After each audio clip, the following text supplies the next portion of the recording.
Public. Hello, I am king of this video. Oh my God. All Here's right. all. All right. Well, hello and welcome to Cat Context episode 34 for Wednesday, the 11th of September, 2013. We are back and we are doing this live on YouTube right now and also recording it for people to listen to later.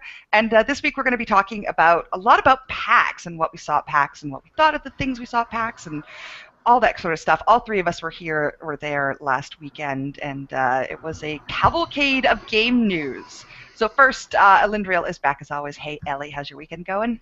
My weekend's going well. I saw The World's End yesterday. How was it? How was it? Oh, it's awesome. It Yeah. is really, really good.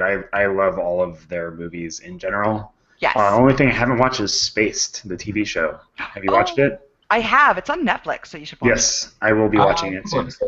it. I like it. Yeah, I highly recommend it, especially if you like the other movies. And then I played Gone Home today in about 2.5 hours. I was like, I need something to talk about on the podcast, so there we go. So you lived up to the advice you gave Mangle last week, then? I did. I wanted to make sure that I didn't give Mangle bad advice, yeah. That's good. Well, also with us today is our guest for today. It's Corranhorn. Hey, Cor, how's it going? Hello, it's going well. Thanks for having me. Oh, it's a pleasure to have you here. So, all three of us were at PAX last weekend. Let's start maybe with the indies. What is that? I'm in Venice. What are you talking about? What is You're that? a floating head in Venice. All right. Let's start with the indies. So, maybe Core, I know you were in the indie mega booth a lot. Why don't you tell us about some of the cool stuff you saw? Oh, sure. Indie Mega Booth was my favorite place for the whole con, really, just hanging out with all the devs. The coolest part about that was they're all really interested in talking to you about what they're doing and like taking your feedback seriously. So I think the top 5 that I had was the group that makes Space Cam has a turn-based like card game tactical thing. It's called there's it, Ironclad. But that was pretty sweet. I played Beat Buddy, and I've actually bought that. Then there was another one that Liore, you played, the Lovers of what is it? Oh, Lovers in a Dangerous Space-Time. Yes, Lovers in a Dangerous Space-Time. That game, I'm like really excited for. It's pretty far out. I think they said maybe next year. But that was basically like a little 2-person co-op game where you're a little pink bubble, you're flying around in space, and you're shooting things that are trying to kill you while you save bunnies. Mm-hmm. That was awesome. That was awesome. What other stuff was good? Let's see. Escape Goat 2 was pretty funny because it's a goat that's got black magic powers and is trying to save sheep. He has to escape. And then I think my other favorite one was a game called Necro, which kind of was a top-down kind of Diablo-style game, at least that viewpoint, but it was more like you're micromanaging little minions and you had to go complete quests, like RPG kind of stuff, so that was kind of sweet. So, would you say the indies interested you more than the AAA booths? By far and large, yeah. There were a couple AAA booths that were pretty, pretty good, pretty interesting. I wanted to try Elder Scrolls, but I didn't get a chance to because the line was always really long.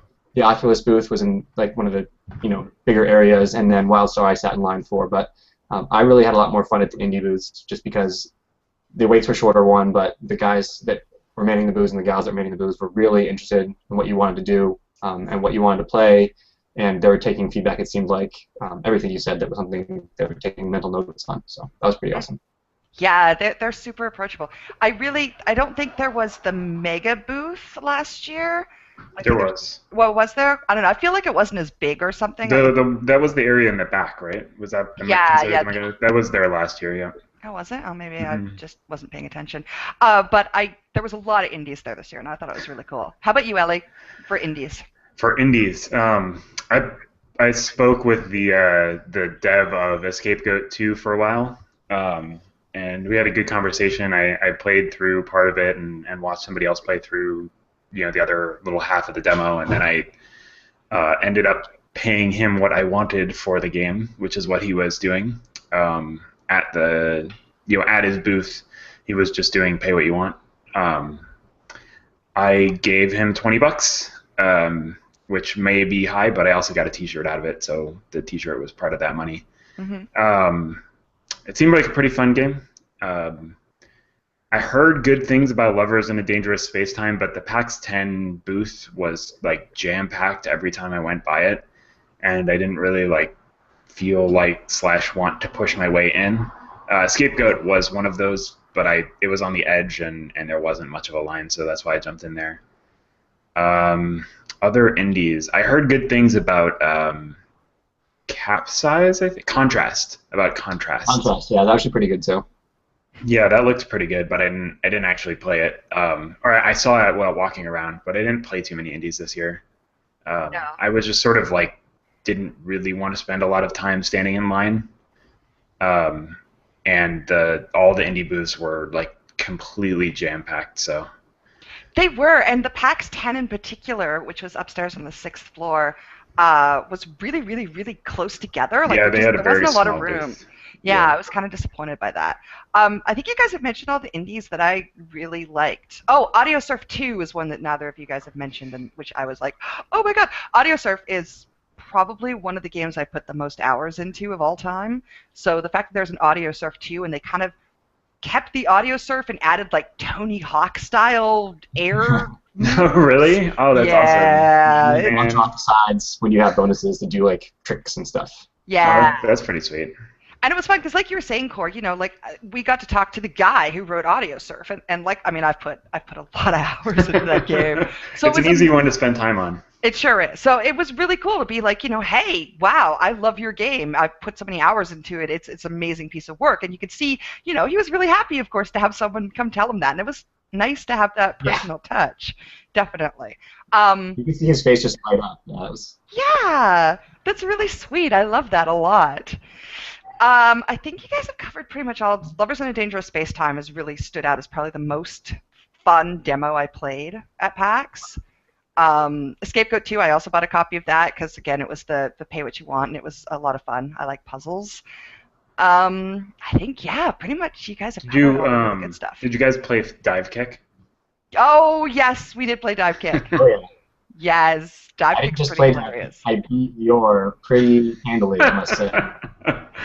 Their booth was awesome. They had a TV, and then they had two big buttons as controllers. Mm-hmm. And one button said dive, and the other one said kick, I think, right? Oh, yeah.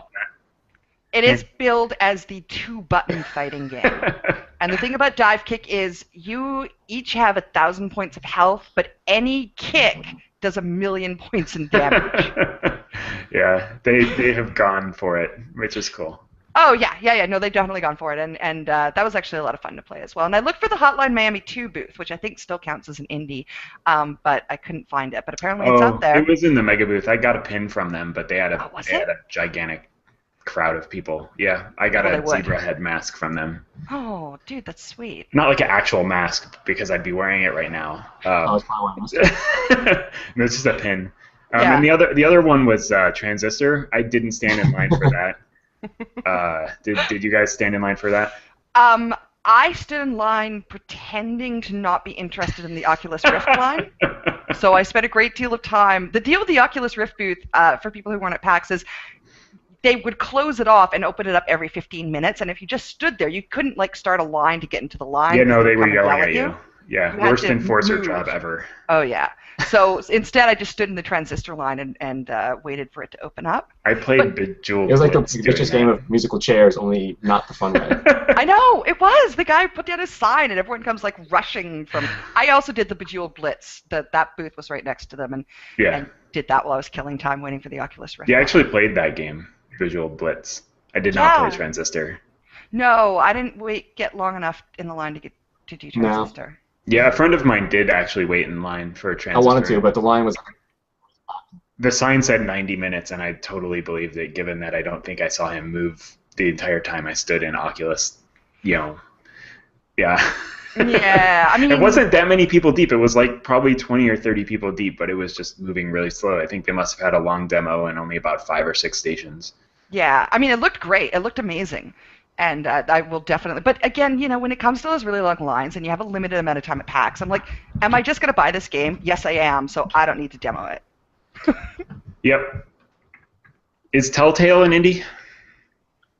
I think that probably counts. Sure, yeah, let's call Telltale an indie. So in that case, I really liked what Telltale had going on. They have a game called The Wolf Among Us, which is apparently based on a comic book series called Legends? Fables. That's the one. Fables. And it's basically fairy tale characters in the real world, hidden by magic. They've been living in Brooklyn, apparently. And it is very much like The Walking Dead. It's going to be episodic game. I think they said that they have announced it for Steam and Mac and PC. Pointedly, the developer did not tell me that it would be on iOS, but he hinted very largely that that was only because it hasn't been officially announced for iOS, not because they weren't actually working on that port right now. My expectations is going to be everywhere. So we did stand in line for that. The very first day we got in the line, it wasn't super long, or we didn't think it was. It ended up being about an hour. But it was really cool. You play as the big bad wolf, who's like a sort of hard-ass film noir detective, and you meet Mr. Toad, and he's a spunky, foul-mouthed British toad, and you do some stuff, and it's pretty awesome. I'm super excited for that, and I hope that it is somewhat less depressing than The Walking Dead. Probably so. For people who have read Fables, like the characters are all straight from there, so it's pretty cool to see those characters that you know and potentially love in your game. Yeah, and even as somebody who didn't, I was immediately intrigued. Say that again, Cor? Is that going to be a single-player title, or? Yeah.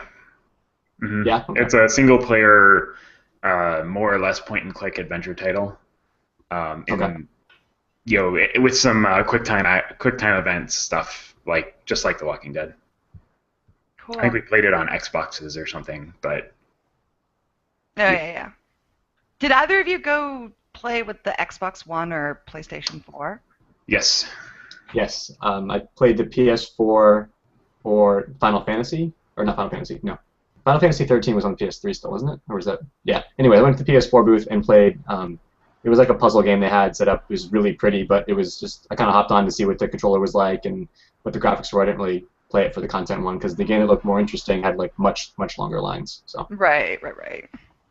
Oh, that's cool. How about you, Ellie? How was your experience with the next gen? Yeah, consoles? I grabbed the PS4 also. I stood in a 2-person line for Drive Club. Okay. At these things, what you usually do is don't worry so much about the game. I mean, what I usually do, especially if when I'm looking at like the new hardware or something, is I don't go for the games that everybody's standing in line for. I just find the one with the shortest line, which happens to usually be buried in the middle, right? So I just sort of like dug my way in there, and then somebody left, and I was like, oh, I'll take over now. So I played that on PS4. I don't remember if I played the Xbox One. I saw the controller, but I don't remember if I played any games. That's cool. I don't know if the controller is different enough for me to have immediately noticed or not. I think I probably tried Drive Club, so I must have played a PS4 then at some point. Did you try Drive Club or did you try The Crew? Oh no, I tried The Crew. Sorry, I get my driving games confused. It's okay. I played both of them. Well, that actually leads us nicely into the triple A's. So maybe we can talk about Ellie. What triple A's did you play or did you see that were interesting? Next.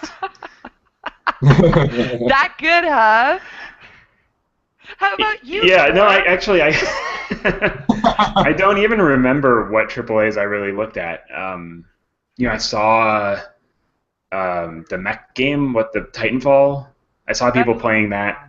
I actually sat down and played Saints Row 4. That was fun. That's a fun game. They were demoing wireless video technology, not necessarily Saints Row 4, but I guess that game's already out, right? You could have just bought it. Yes, I do know that. I really wanted to. Yeah, but I sort of, like you said, the lines that I'm interested in standing in are not usually for the games that I already know I'm going to buy. Like I think I avoided all of the MMOs this year because chances are I'm going to play most of them because of you guys and your fickle nature. Oh yeah, sure. Blame it on us. Too much. Not your uncontrollable game buying problem. Nope. That is definitely not an issue. I don't know what you're talking about. Core, AAAs. I did wait in line for WildStar, but to be fair, it was only a one-person line, and the demo was 25 minutes, so I knew 25-minute wait. It was fun. I played. They had two setups. You could either play the level 3 to 5 or the level 22 to 24. So I picked the later just so I want to see what mid-game or quote mid-game would be like. It seemed like it was as expected. It was really smooth. That was good. The combat was nice. The quests, like nothing bugged out on me. I'm sure they had worked on that zone before bringing it out, but it was like pretty wow in its style and setup. The only thing that was different was they are only allowing 8 or 9 skill keys to be hotkeyed on there. You can't just have like massive amount of hotbars on all over the quick things. So that makes it a little different. You have to like kind of map out what you want to use and plan ahead for what you're going to have because you can't be able to switch around. So that makes it a little different. But it was like WoW in space. It's relatively easy to switch the skills that you have, right? I mean, I don't know. You can do it. Could or would want to try and do it in combat. I don't know, but right. It was, at least the demo version that I played, it was out of combat only. But it was just open your skill tree, pop skills in and out. But it was out of combat for that. That's cool. I managed to have the opportunity to play a bunch of AAAs because I got to do the extra early media access. What? I know, yeah, I'm showing off now. So, because of that, we got an hour on opening day to go in, which means I got to skip a lot of the lines, which was a good time to try them out. So I played WildStar as well. And like you said, it played really, really smooth. I thought it looked good.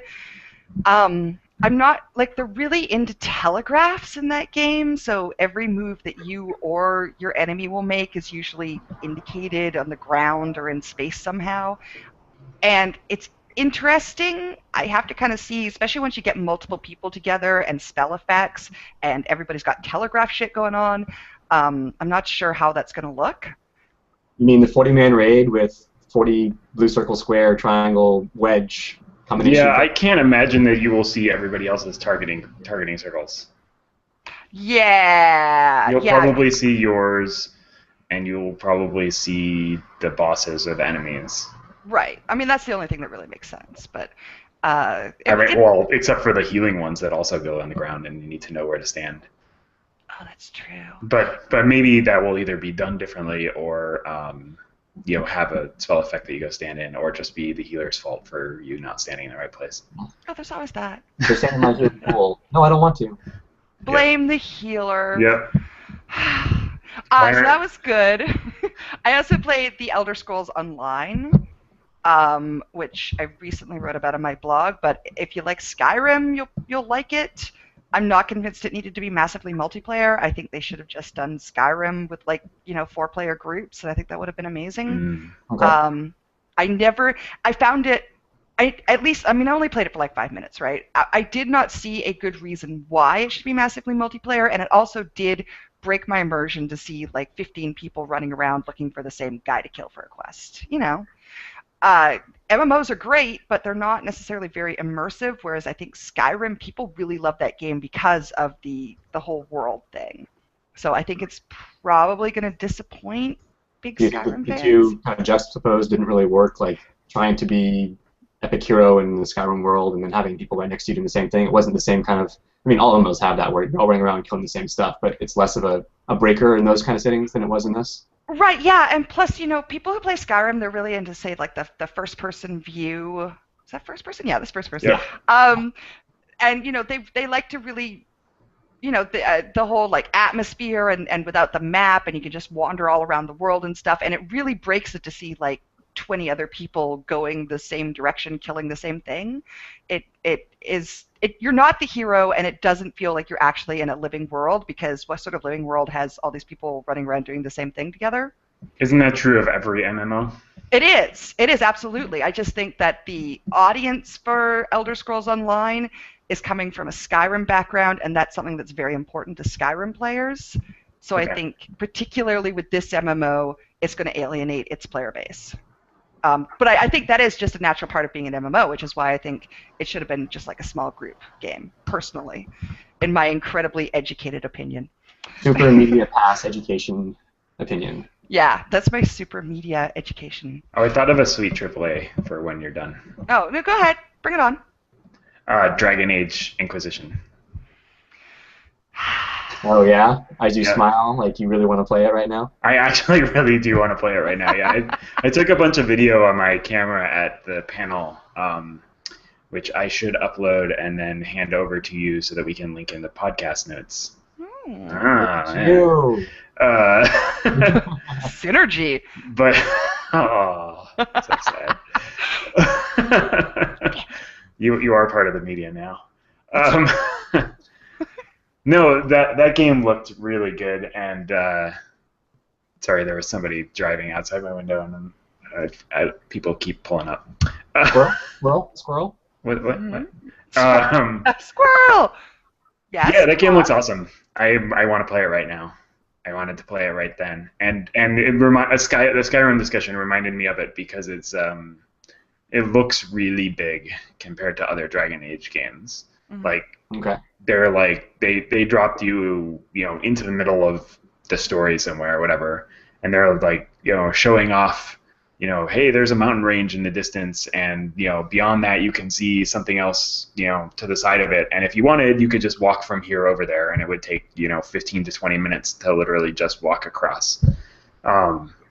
If you did that at the point in the story they were at, everybody would have died, and they all would have hated you. Okay. But that's Dragon Age, right? Like if you don't make the right choice, then everybody dies. That's true. So between 1 and 2, they kind of changed the combat. Does it look like between 2 and this one, it's going to be similar or more like revamping again? It's a little unclear. The one thing they made a point of talking about was that health is not going to regenerate between combats like 2. Okay. So that potions are going to be important, and you're going to have to decide whether you want to take on that, some pack of wolves or bandits. Yeah, exactly, because you can only carry 5 or 6 potions with you at any given time. So there's like a resource-driven thing that they want to go for. The actual combat, we were far enough back that we couldn't see how they were doing it, but it seemed like, both 1 and 2 were sort of action-y, right? You still had to press a bunch of buttons. I didn't do too much of the Baldur's Gate style, like pre-planning lists of moves for everybody in either of them. I know that's not how I am conditioned to play anymore. Although they do in this have an isometric, like top-down camera that you can switch to whenever you want and pause and direct people and do a lot more interesting planned combat opportunities, and that seemed really cool for tactical combat. So it would be really cool if it was a mixture, because I felt like the combat in 2, I played a warrior, and it felt a little bit stale by the end of the second act even. Yeah, absolutely. It doesn't really, you learn it and then it's not exciting to keep going with it. So yeah, I think as a mage it might have been a little bit better because you have combos and stuff you can do, but I just really didn't. I felt like I was just running around button mashing, basically. My question for you is, while you played it or during the panel, did you get to see Varric's chest hair at any time? Yep. Like a lot. That was like the very first. Was it a bounty of dwarven chest hair? The very first thing is like Varric and Cassandra, I think her name is, the person who's like interviewing him during Dragon Age 2 during the story parts. Oh yeah, okay. I think that's her name. I can't remember exactly. Sorry, Dragon Age 2 lore nerds. Enthusiasts. Enthusiasts. She was in the party. Varric and her were both in the party with the hero, the Inquisitor. Mm-hmm. And when the demo first started, the sound was broken, and so the head of the head people that were giving the talk were basically like making jokes about how Varric's like, blah, blah, blah, I have awesome dwarven chest hair, while he's like, they were doing voiceovers for him. That was pretty awesome. And he's definitely got the same exact open vest thing that he's got going on in Dragon Age 2. So, all right, they know what their fans they know want. what they're going for, yeah. Yeah. I mean, they still do want it, so. Yeah, that's true. But That's right. but they're still EA, so I still can't buy it. No, I'm pretty sure that I've heard you say that you'll buy that game. Yeah, didn't you say your ban was only for 2013? Yep. Yeah. We'll see how Luckily, good this this doesn't game come out. looks. Luckily, this doesn't come out for 9 more months after 2013, so there's plenty of time for you to get a media version of it. Oh. Yeah. Is that more? Yeah, no, You that's just need way a more review ethical. copy. Oh, Yeah, absolutely. Nice. What was I saying? Oh yeah, AAA's. I saw a bunch of them. I played Drive. No. You What played did The you Crew. say it was? The Crew. I played Yeah. The Crew, which is the car MMO, or as they were calling it, a car PG, which is No, don't call it that. Please Would you stop saying prefer that. Drivatar? Oh, yeah, would. was that the one with the Drivatar? I think this was the car PG, and the other one was the one with the Stop saying that. Drivatar. No, I'm saying it. Car PG. The Drivatar was Drive Club? I think so. Yeah, that was Drive Club. I didn't see any Drivatars. Well, they lied. They lied to us at E3. But anyway, The Crew, they didn't have any of the RPG elements at PAX. So they're like, well, we don't have any RPG elements here. You just drive the car. And I'm like, okay. So I drove the car. Was I it drove a pretty sweet car. You can like customize your car, but Yep. you had to do it on like an iPad before you played the game. I don't think you have to. I think that was their, hey, look, we have tablet integration, like Oh, all okay. of the next-gen games. All right. That was my hope. That was my distinct hope. No, you must Maybe you'll buy be able to do it on the Vita. You can do it on the Vita before you play it on your PS4. Oh, right. Okay. Well, see, there you go. I'm very hip. with Sitting on the train, you can, just give yourself a new skin on your car. It'll be awesome. Oh, I'm sure there yeah. won't be any microtransactions at all. Sorry, I just remembered something else that I saw. It wasn't a actual physical demo, but one of the EQ Next devs came out like on the floor and like talked about the game with all this pre-made video thing in the background. Is it a good time for that? Yeah, go. Do it. I'm drinking. Do it. Like, we have to stay on topic. Come on. Yeah. So, I mean, it's probably part of his just like selling skills, but he actually kind of got me stoked more for EQ than I was in the first place. And the one thing that sounded most interesting to me was they're going to add a feature in where, they have indestructible environments, but once you break a hole in the ground, something's going to be below there, right? Otherwise, what's the point of breaking a hole in the ground? So they're going to add levels where they've built up like all the history of the world, kind of like if you were digging in the earth and found bones or whatever. So they're going to have different zones based on time periods where you can find stuff and play around with stuff. Like, that sounded kind of cool. They're going to have, like, real archaeology. Yeah, they Yeah. said they've worked out like Actual 10,000 archaeology. years That's- of archaeological history that they've worked into the ground, which is pretty cool. That is pretty cool. You should like little timelines, so there was, I think, 4 like overarching time zones, and each one of them had like 2 or 3 little sub-regions inside of it. So like the Bronze Age for us, and then kind of sub things in the Bronze Age. So it was kind of cool, at least. It was Yeah, interesting. That's, really neat. That's cool. One thing AAA that I is that you saw. Yeah. Yes, I know. Watch Dogs. Oh yeah, Okay. there was a gigantic line for Watch Dogs. There was. And I was that was running on Xbox Ones, right? Yes, and tablet. So the demonstration that they gave at Oh, PAX right. was a race where the player was on his Xbox doing the race. Another person was on the tablet trying to stop them from completing their goal. So they would do things like hack traffic pop-up cones and stuff, and steam pipes, make them explode and whatnot. So that did look really interesting, but I'm not really sold on the whole tablet thing. But more importantly, Watch Dogs in general looked really cool, and it was unfortunate that all they had at PAX was us sitting and watching them play the game. I would have liked to have gotten my hands on it, but my feeling is that if it is as open world as they seem to be implying, this could be really, really super cool. I mean, at one point, the character is walking past someone and sort of looks at his little, hacking information tool, and it pops up that they're a serious pro-life supporter. And he's like, bloop, bloop, bloop, and then steals all the money out of his bank accounts.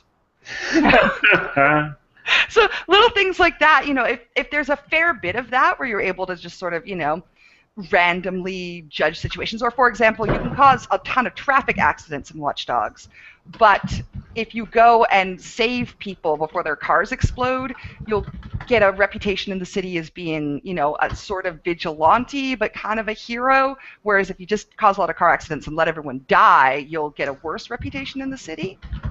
Yeah, it's okay you don't have a car anymore because I saved you after I broke it.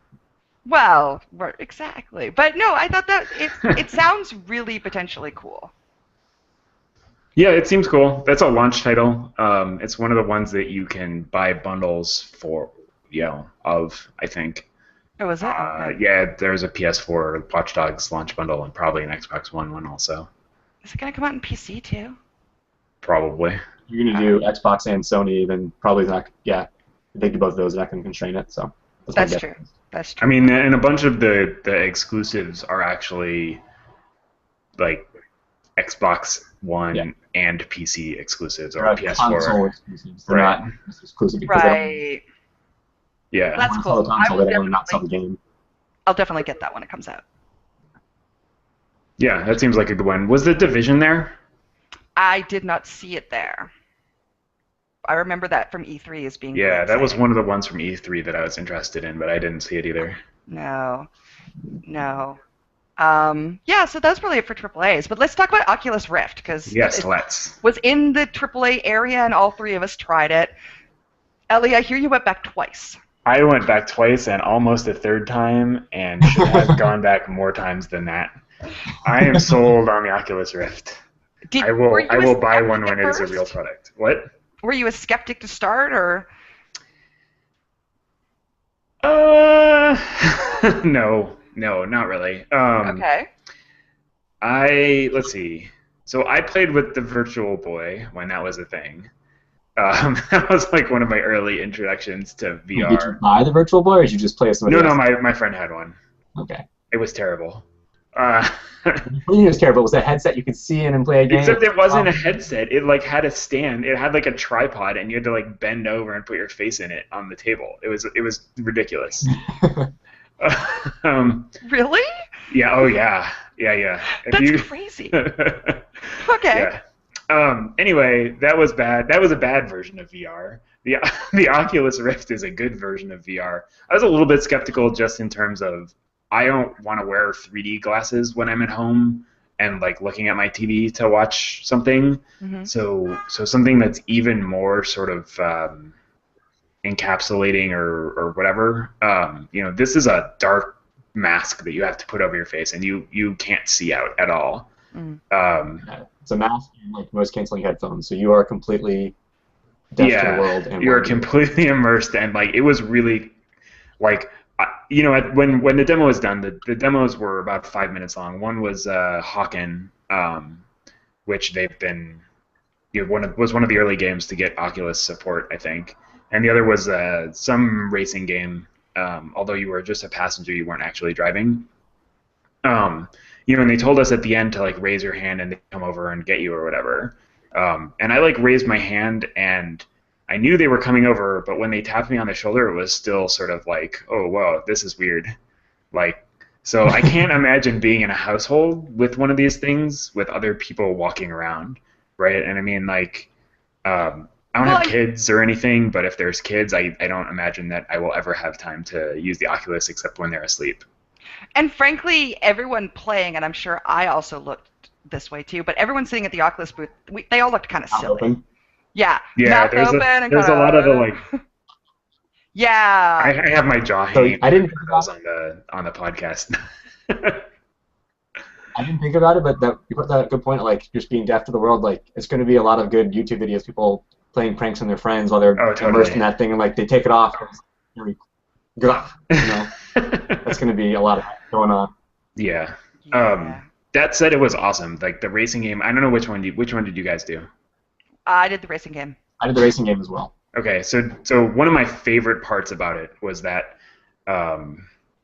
besides the fact that I could like literally turn and look over my shoulder and see the guys behind me, mm-hmm.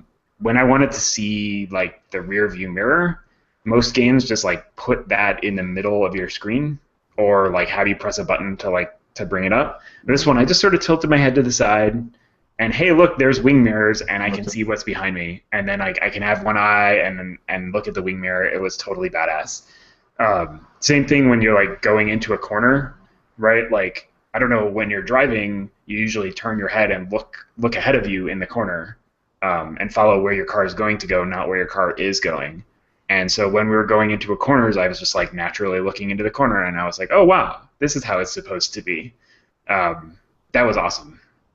So yeah. The depth of the virtual reality experience really surprised me. I was expecting it to be kind of like novelty crappy. Yeah, exactly. But then you look around and you can literally, like, I looked down at one point and I could see the chin strap on my racer's helmet. And you're looking behind you, and at least in the racing game, the clouds were photorealistic, and it was, I mean, I was seriously like leaning into the turns. Yeah, exactly. Oh, totally. Yeah, sitting in the floor in the middle of PAX looking like an idiot. Yeah.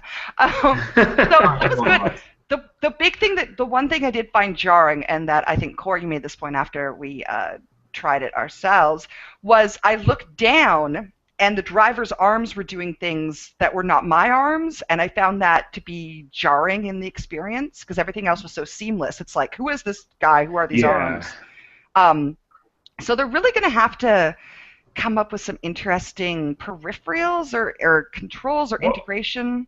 I mean, I think if you were actually driving that car and your hands were on like a steering wheel peripheral, and it just tracked that, I think it would not feel as weird.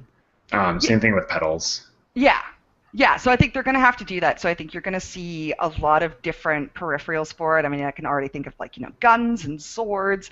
The other thing that makes me wonder is even for things with controllers, I am old and not good at controllers, and if I can't see my hands hitting the buttons, I'm going to have a hard time, reaching for the right buttons. So you know what you need? What do I need? You need an Omni. Did you see the Omni thing that was upstairs? Oh, that's combined with running. It is a not treadmill. Yes. Yeah, Corey, you and I talked to I guess he was like one of 10 people at the company. And like one of the guys that were in good enough shape to run all the Yeah, and they were playing a Half-Life demo. And they basically wear this big old utility belt that like sits on this ring, and you're on a half dome thing, and you put on special shoes that are kind of like golf shoes, but with like plastic, proprietary plastic instead of spikes, and you like slide around on this thing, and it figures out which direction you're going, and whether you're trying to go forward or sidestep or whatever. And then he had a sweet gun controller and the Oculus, and I mean, clearly he had done that demo like hundreds of times. That exact demo, and there was not a lot of randomness, so he was like totally hamming it up for the crowd. Right. But it looked pretty awesome. I put my card in to try and get one. They're only going to be like $500. It's only like a new console. That's actually really reasonable. Well, and they say they want the Oculus Rift headset to be $300. Right. So for like $1,000, you can get a totally sweet exercise machine. Yeah, that would be good. I would totally buy that over a treadmill. Oh, well, obviously. And it's cheaper. I'm not going to be very good at like big maps, though. Don't worry about it. No, that's true. And I think I'm not sure whether the Oculus Rift itself is ready for households, but I think the technology behind it is really cool, and we will actually legitimately see that in gaming in the next few years. Oh, for sure. It's not just a fun thing. The thing I really hope is that they turn it into a multi-platform peripheral. I want to be able to plug it into my Xbox or my PS4 or PS5 and Xbox 2, as well as my computer. And I just want to be able to like basically plug and play it, right? And have it be through HDMI or whatever. I think it gets data through USB and video through HDMI. I'm not 100% clear on that, and kept forgetting to ask them because I was so excited to actually play with it again, to wear it again. But yeah, I mean, I would absolutely see myself doing that. As long as I knew that I wasn't gonna randomly get interrupted. Mm-hmm. Yeah, no, it was really cool. I'm glad I tried it. It was way, way, way better than I thought it was going to be. Yeah, but when the guy came over to take off I'm doing the thumbs up when it was over. Yeah. And he came over and he took off my headphones and he's like, I'm taking off your helmet. I'm not sticking my fingers up your nose. No, Thank really, you. I swear. But that is actually, because it's got the strap over your head. Yeah. And I'm thinking, some days I don't want that on my hair. So that's more of a concern for women than for men, I think, or maybe just for people who care about their hair more than me. Well, okay, that's fair. But no, it is. I think it's going to be a bit of an uphill struggle getting the actual physicality of it for what people will do in their own homes. But it was really cool. And I heard it's super disorienting to be in a game and look down and not see your feet. I heard that that's one of the things that throws people off the most is not seeing their hands or their feet when they think they should. Yeah, that makes perfect sense. Imagine a lot of stuff where people are going to be leaning and falling off chairs as well. Right, which is why, boom. That's why that Omni thing has a ring. I think they learned early on in the prototyping phase that they needed some way to keep you standing. Yeah. Nice. Did you guys have any issues with the 3D in it? I don't think so. As far as the tech or as far as my brain comprehending the 3D-ness of it? Either. So the tech, I didn't really have too much. When I first put it on, it was calibrated to the previous user, so one of the cameras actually poked me in the eye, so I had to come have him fix it for me because it was pressing my eye, and I couldn't open my eye anymore. Once that was fixed, and I would have been nice to calibrate it because I was actually kind of looking to my left the whole time to look straight, but that's all personal stuff you could fix if you actually had one. The hardware seemed to be just fine. The tech seemed just fine. As far as did I almost have a gag reflex vomit thing? During the first turn of the car, I was kind of still in the mindset of regular video games, just look forward. And when the car turned and my head didn't turn, so once I knew not to do that anymore, it was totally fine. But once you got to play around with it, your brain would kind of figure out what's going on. Right. Yeah, it was pretty cool. Okay. Yeah, I was gonna say it was one of the better 3D experiences I've had. With it didn't make me feel like when you go to a 3D movie and you have the crappy glasses on and you sort of still see both images. At least I do. I don't know. Maybe that's because my eyes are bad, but whatever. I just didn't have any of that problem. So that's Did cool. you have glasses on when you were wearing it, or were you popping? I did it both ways. I did it one time I had the glasses on, one time I didn't, and they said that you can adjust. You can adjust the focal distance separately, so that you don't have to wear your glasses. They're building it to accommodate glasses or not. And I also asked them. They said that if you have multiple people in the same household that both want to use it, you can set up profiles, or they're adding support for profiles so that if you and I were both going to share it. I could keep my viewing settings and we wouldn't get screwed up, which is really important, I think. Mm-hmm. Oh, for sure. Yeah, I did not wear my glasses with it, and everything was slightly blurry, so I think it would have been better with my glasses. Yeah. Definitely. But we have to move on to panels, because I know we all attended some cool panels, so I thought we should talk about them. I haven't started with Core yet, so Core, what panels did you go to, and did you like them? Hi. I went to the Future of MMOs with the MMO people. It was one of the developers for WildStar, EQ Next, Elder Scrolls, Warhammer 40K, and Guild Wars 2. So those 5 people on the panel. And basically, it was one question from the moderator, and then all audience questions following that. So some of the questions were really good. Someone asked, "Are all MMOs single players now?" And they're not really massively. Some questions were not so good, like, why do you keep paying subscriptions? I really hate subscriptions, which, sure, that's great. Or they don't. That's your opinion. That's totally fine.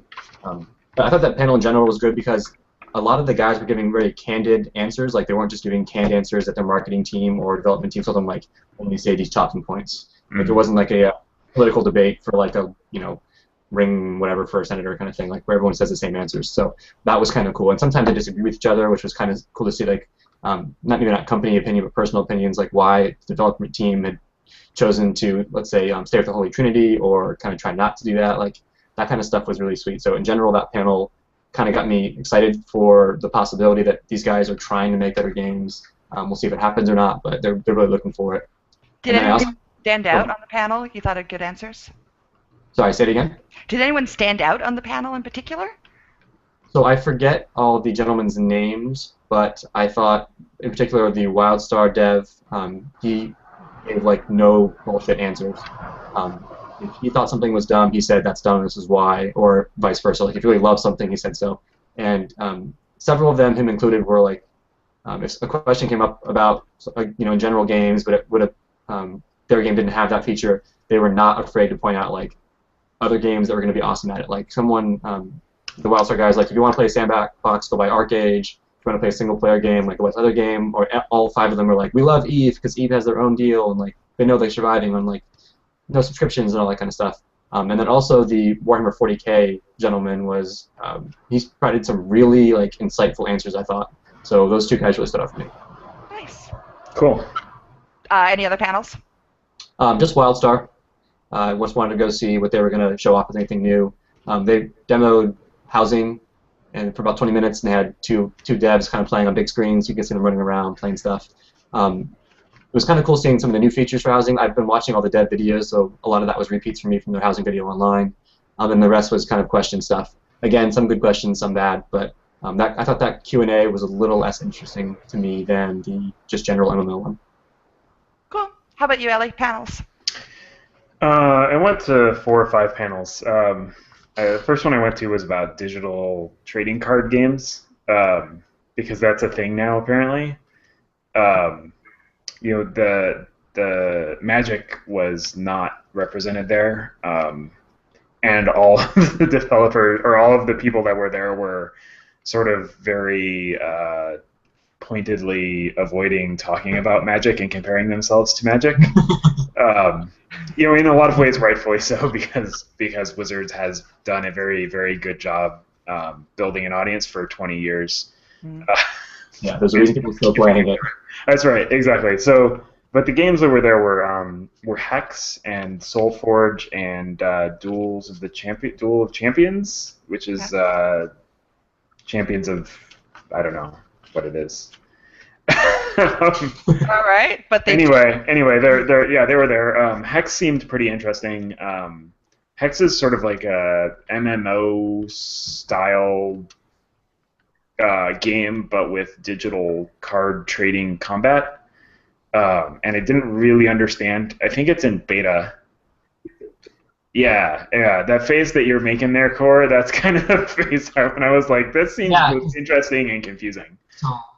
You're gonna run around, you're gonna be all fast-paced doing stuff, and then when you want to fight someone, it's not really that. It's more like they have like encounters and stuff, and the encounters seem to have like sort of cooperative elements, but your character is your deck basically, right? So your class or whatever is your deck. So maybe we're gonna go on a raid or a dungeon or whatever, and in order to do that, we need to defeat some sort of scripted card plays from an AI, and so we work together to do that. And the Wizards games have similar things to that, mostly single player, like the Duels of the Planeswalkers games are they have what they call encounters, which is sort of like if it starts first, it does the same plays every time, and if you start first, it does the same plays every time, and it's just, beat it before this thing happens, right?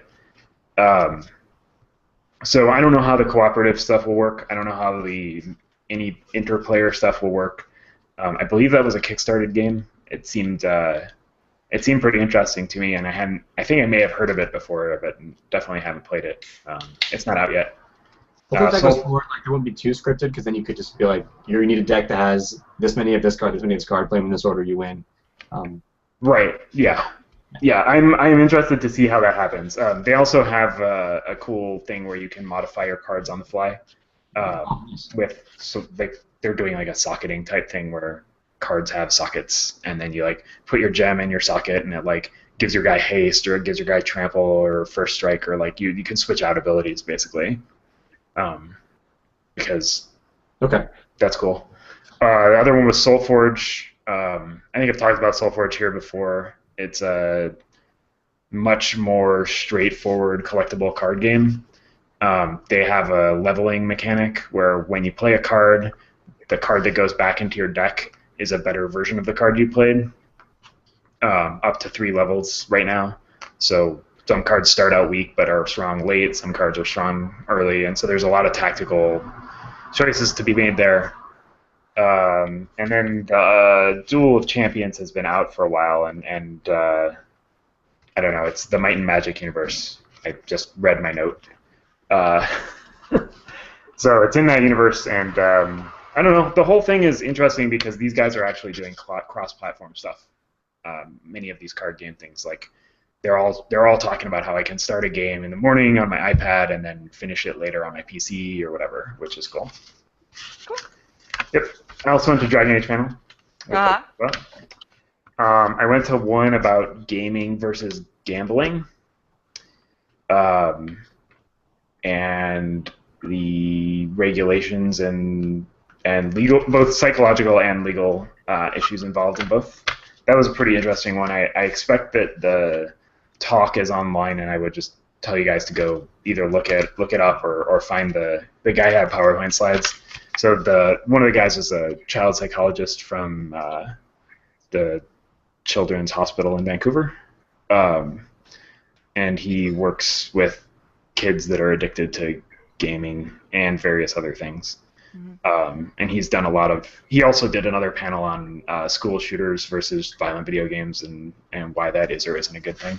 Mm-hmm. And then the last one I went to was the gender diversity one, which was interesting and juxtaposed with other things that happened at PAX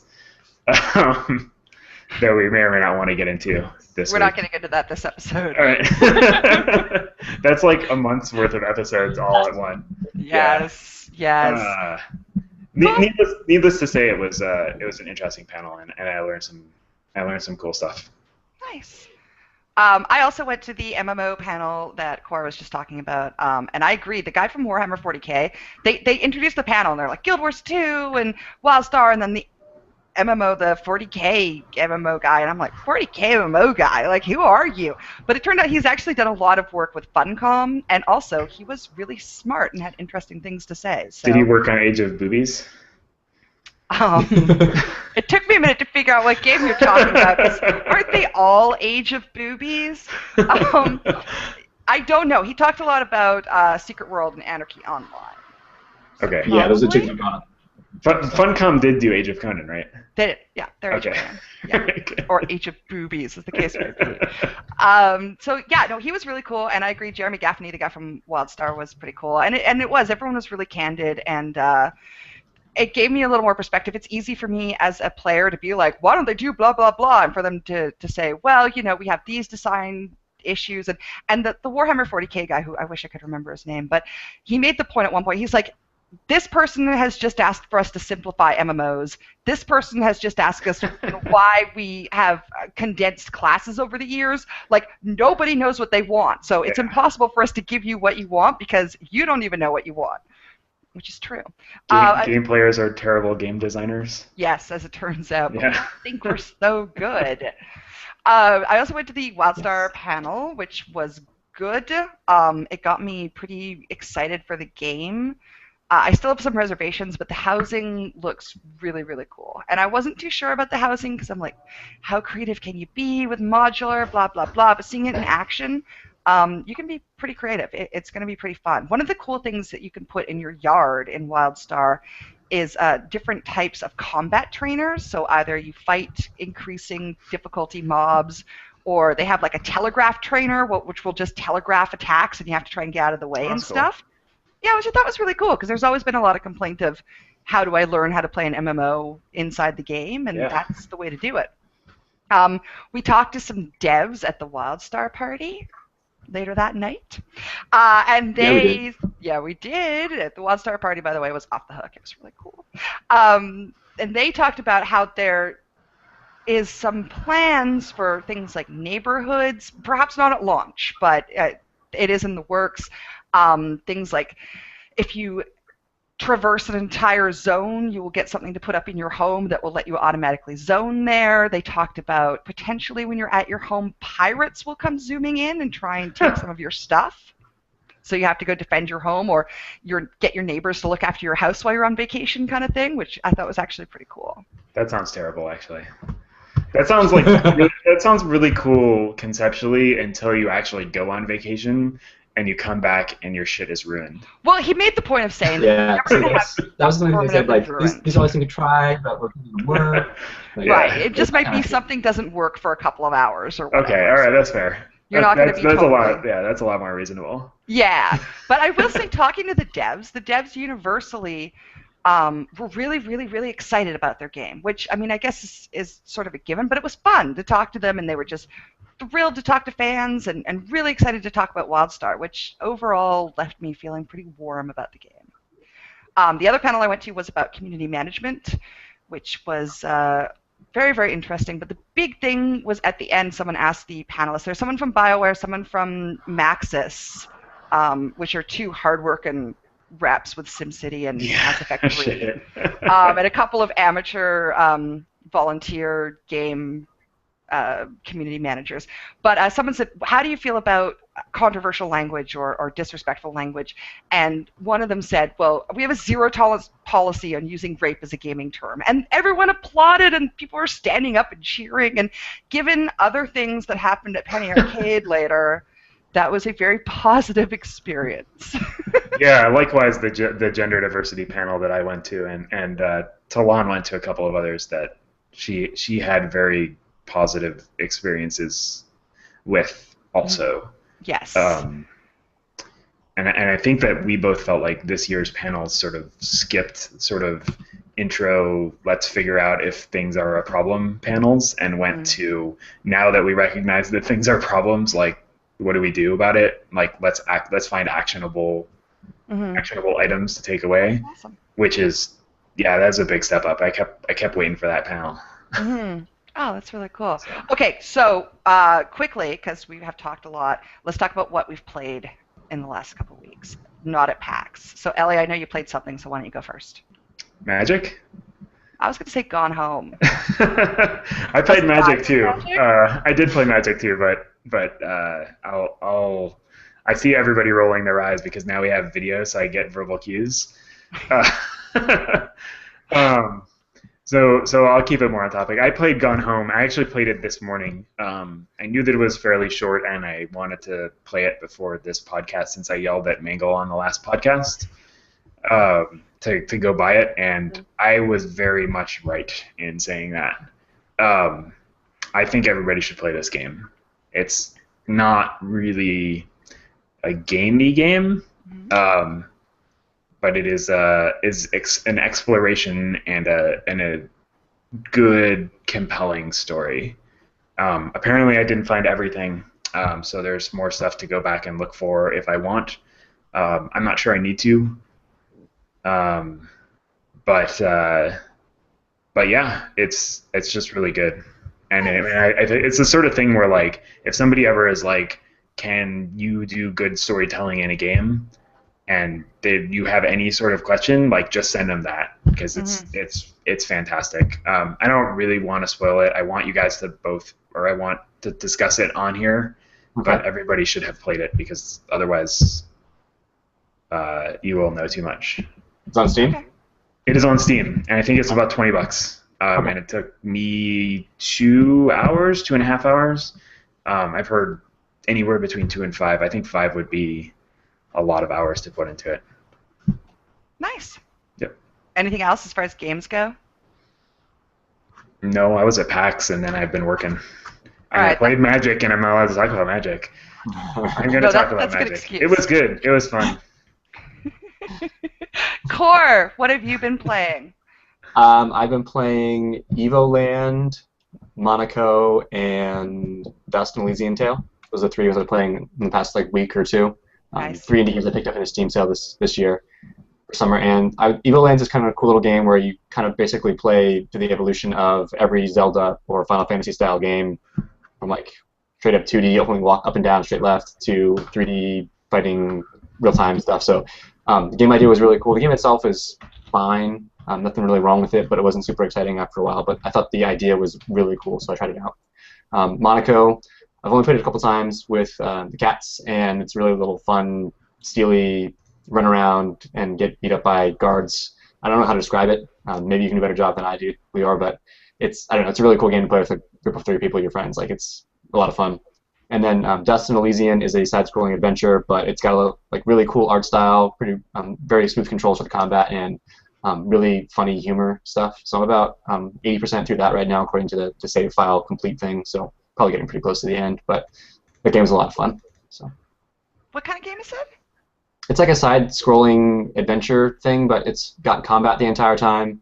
Okay. So some RPG elements. There's like shops and stores and gear and stuff, but basically trying to just tell you a story through it, and to add more actions, they're making it a little action fighty stuff as you walk through. So. Nice. Well, it sounds like you're doing the indie thing. Yeah, got a whole backlog, maybe 8 or so more to go. Sweet. Well, after standing in line in front of Transistor waiting for the Oculus Rift line to open up, I've been playing Bastion. So, which I have not put too much time into before now, but I mean, I'm like 3 years behind the time here, but Bastion's fun. It's really cute. It's actually, I like it a lot better than I thought I would. I am not necessarily a super combat person, and I was thinking this might be very combat-y, but it's not. It's very story-driven. It's very pretty. I definitely recommend it. Aside from that, I'm playing a lot of Cookie Clicker. Nope. Yeah! Nope. We're not talking about this. See, I'm up to 341 Next. million cookies per Next. second. You would never need that many cookies ever. I do. I need them all. I need all the cookies. Ugh. Well, I guess it's at least better than you playing WoW, but not by much. That's tomorrow. Tomorrow's WoW night. That's tomorrow. I'm going to be playing it tomorrow, too. I also so got fun. back into Rift yesterday and played that for a long period of time. And Rift's a lot of fun to drop in and out on, definitely. Just, leveling lobies and doing battlegrounds and stuff. So that's about it. Okay, that's it for the podcast. Wait, What? I remembered another indie game I played. From an the same hour thing? ago. Okay, what is it? It's called Boo Bunny Plague. Okay. Did you see this one? No. I walked past it and I didn't play it, though. You are a giant metallic robot bunny who smashes things with guitars. Okay. It is Sounds awesome. It is a musical adventure game. That sounds... So all of the cutscenes are like original silly songs. Yeah, it was fun. Did I talk about Beat Buddy at all? I don't know if I did. That was like another You original... did. You said it was really awesome and you bought it. Yeah, I bought it. It's like another original everything. It's not... You don't have a bunny guitar thing. You're running around going through an adventure thing, but all the music was made for it, and that was kind of cool. That was Cool. a lot of fun. Definitely. Okay, well, speaking of indie games, this week we are going to be giving away beta for early access for Card Hunter. Card Hunter is a digital trading card game like Ellie was talking about earlier. It launches on September 12th, but if you see this video and would like to get in for early release, you should call or email us. You can leave a voicemail on our website at lioreblog.com. Click on podcast in the main menu, and there's a little thing over on the side that says leave us voicemail now, and you should click that and leave us voicemail. You can also email us at podcast@lioreblog.com. You can tweet me at Liores, Liores. And I have 3 beta codes for Card Hunter, and I would like to get them to you. Fancy. I know. So we will be doing that, and that is also where you can find more information about the show and the show notes and all that good stuff. So I think that's it. We'll be back in 2 weeks. And Card Hunter is fun, so you guys should send in those things. It's super fun. It's like trading card meets D&D. Yeah, it is, and you can play it in your browser, so you can do it at work. I have never done that. Okay, I have, but yeah, no, it's really Why fun. would she lie? So go ahead, give us a call, leave us some message. Everybody, the first 3 people to do so will get Card Hunter beta keys. So, woo. Yeah, that's it. Thanks for coming on the show, Ellie. Yep. Thanks for having me. You're welcome. Thanks for coming on the show, Core. Fun as always. And that's it. we're out of here. So until next 2 weeks from now, have fun, keep on playing. Bye! Bye.